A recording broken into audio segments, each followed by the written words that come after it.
গত জুনে ভারতের সাধারণ নির্বাচনের ফলাফল ছিল দেশটির প্রধানমন্ত্রী নরেন্দ্র মোদীকে ভারতীয়দের এক চমকপ্রদ প্রত্যাখ্যান। কিন্তু তার কথা শুনে এমনটি মনে হয় না। মোদীর দল বিজেপি নির্বাচনে সংখ্যাগরিষ্ঠতা হারিয়েছে। এরপর তাকে জোট অংশীদারদের উপর নির্ভর করে ক্ষমতায় যেতে হয়েছে। তবুও মোদী আত্মবিশ্বাস নিয়ে বলে থাকেন, ধারাবাহিকতা ধরে রাখতে জনগণ তাকে ভোট দিয়েছে। তৃতীয়বারের মতো সরকার গঠনের পর মোদী তার মন্ত্রিসভা খুবই কম পরিবর্তন করেছেন। জনসম্মুখে তিনি ২০৪৭ সালের মধ্যে ভারতকে একটি উন্নত রাষ্ট্র পরিণত করার প্রতিশ্রুতি আগের চেয়ে আরও দৃঢ়ভাবে দিচ্ছেন। ওই বছরই ভারতের স্বাধীনতার ১০০ বছর পূর্ণ হবে। তার ভারতীয় জনতা পার্টি ভারতের উন্নয়ন ও হিন্দু জাতীয়তাবাদের কথা তুলে ধরে বিভিন্ন আঞ্চলিক নির্বাচনের জন্য প্রচার চালাচ্ছে। আপাত দৃষ্টিতে মোদী ৩.০ বা তৃতীয়বার ক্ষমতায় আসা সম্ভবত তার প্রথম ২ মেয়াদের মতোই হতে যাচ্ছে। তবে আরও গভীরভাবে তাকালে একটি উল্লেখযোগ্য পরিবর্তন স্পষ্ট হয়ে উঠবে। প্রকৃতপক্ষে মোদীর নতুন সরকার বিরোধী দল এবং চাপ সৃষ্টিকারী গোষ্ঠীগুলোর চাপে বেশ কয়েকটি রাজনৈতিক গুরুত্বপূর্ণ উদ্যোগ প্রত্যাহার করে নিয়েছে। বেশ কয়েকটি হাই প্রোফাইল মামলায় সরকার বা বিজেপিকে চ্যালেঞ্জ জানিয়ে ভারতের আদালতগুলোও তাদের সাহস দেখাচ্ছে। এমনকি নিজের রাজনৈতিক শিবিরের মধ্যেও মোদী তার নেতৃত্বের পাশাপাশি তার কিছু নীতির সামঞ্জস্য করার দাবির মুখোমুখি হচ্ছেন।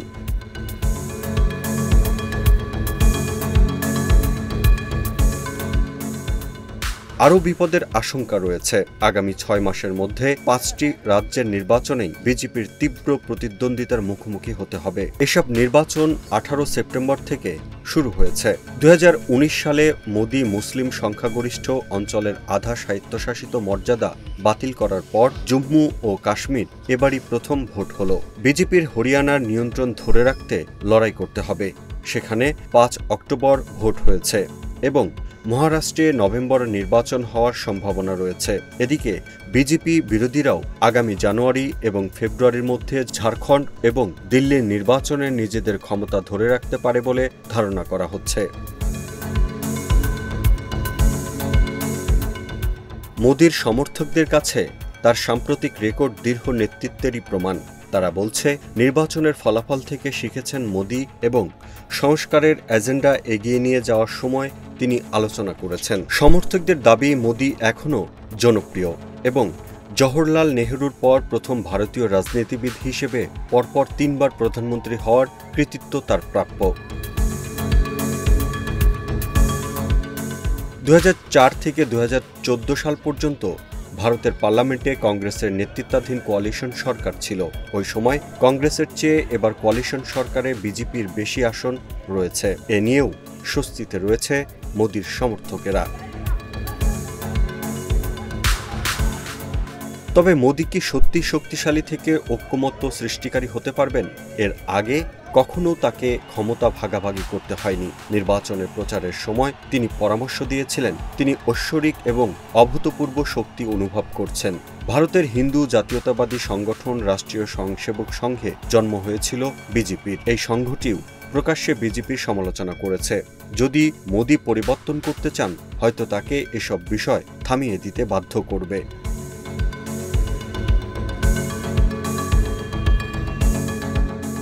দিল্লির think tank centre for policy research এর রাহুল ভার্মা বলেন, এখনও অংশগ্রহণমূলক সরকার গঠনে কাজ করার সুযোগ রয়েছে মোদীর। শেষ পর্যন্ত এটি তাকে আরও ভালো নীতি নির্ধারণে সহায়তা করবে, কিন্তু ফলাফল হবে ধীর।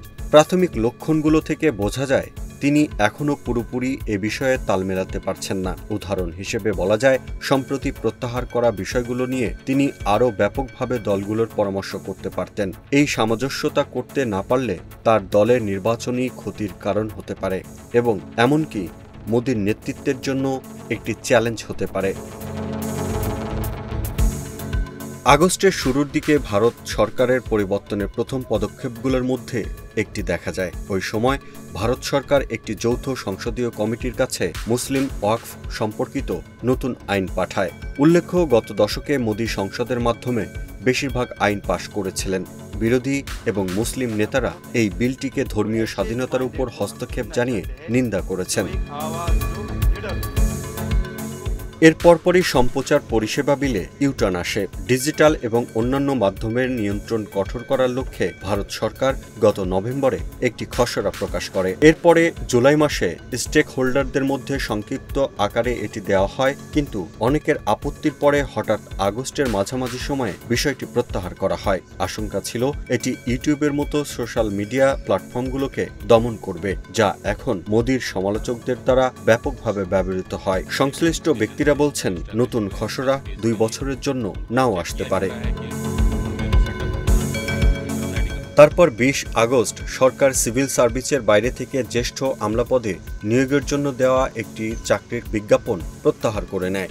এই বিজ্ঞাপনটি সরকারের মধ্যে দক্ষতা আনার জন্য মোদির উদ্যোগের অংশ ছিল, কিন্তু এটিও শোরগোলের সৃষ্টি করে, কারণ নিম্ন হিন্দুবর্ণ এবং অন্যান্য সংখ্যালঘুদের জন্য কোনো পদ সংরক্ষিত ছিল না। এই ঘটনা নতুন করে জাতীয় বর্ণভিত্তিক আদমশুমারির প্রয়োজনীয়তার ইস্যুটিকে সামনে আনে। বিজেপি দীর্ঘদিন ধরে এই আদমশুমারির বিরোধিতা করে আসছে, কিন্তু সম্ভবত দলটি আরেকটি ইউটার্নের প্রস্তুতি নিচ্ছে।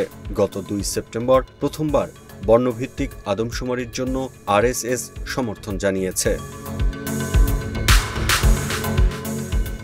এই আদমশুমারি কিছু নিম্নবর্ণের ভোটারদের সন্তুষ্ট করতে পারে, তবে এটি উচ্চ বর্ণের হিন্দুদের বিচ্ছিন্ন করে দিতে পারে, যাদের মধ্যে অনেকেই বিজেপি নেতা।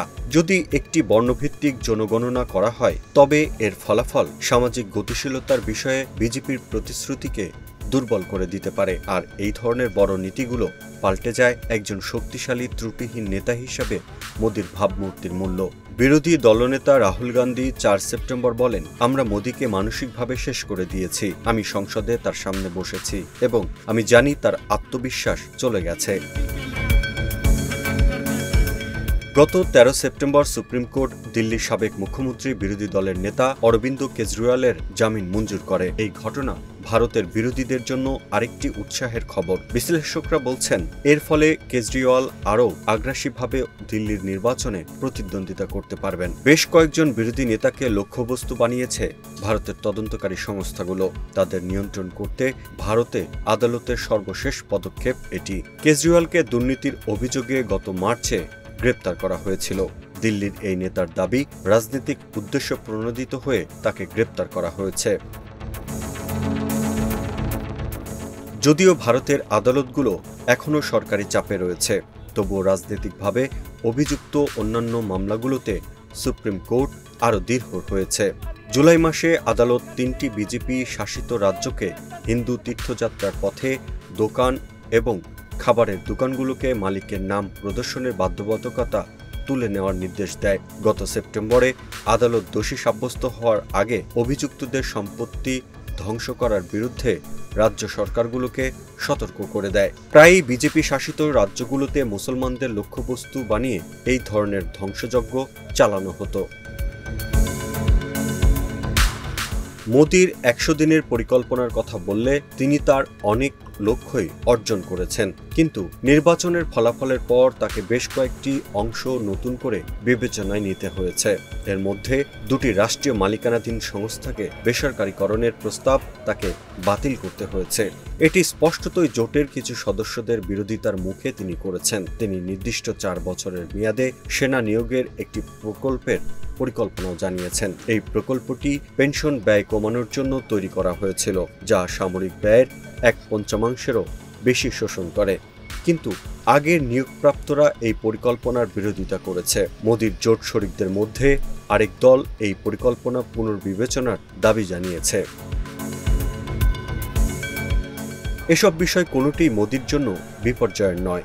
এখন শুরুর সময়। তিনি ভোটে জয় অর্জন করেছেন, জোট অংশীদারদের সঙ্গে সরকার গঠনের আলোচনা দ্রুত শেষ করেছেন, ভারতে কর্মসংস্থান সৃষ্টিতে আরও অর্থ বরাদ্দ করার জন্য তার বাজেট পরিবর্তন করেছেন।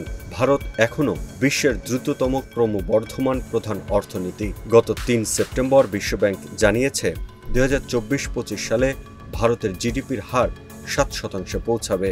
তবুও মোদির 3.0 এর ধারাবাহিকতার চেয়ে আরও বেশি কিছুর প্রয়োজন রয়েছে। এটি সমঝোতারও দাবি করে।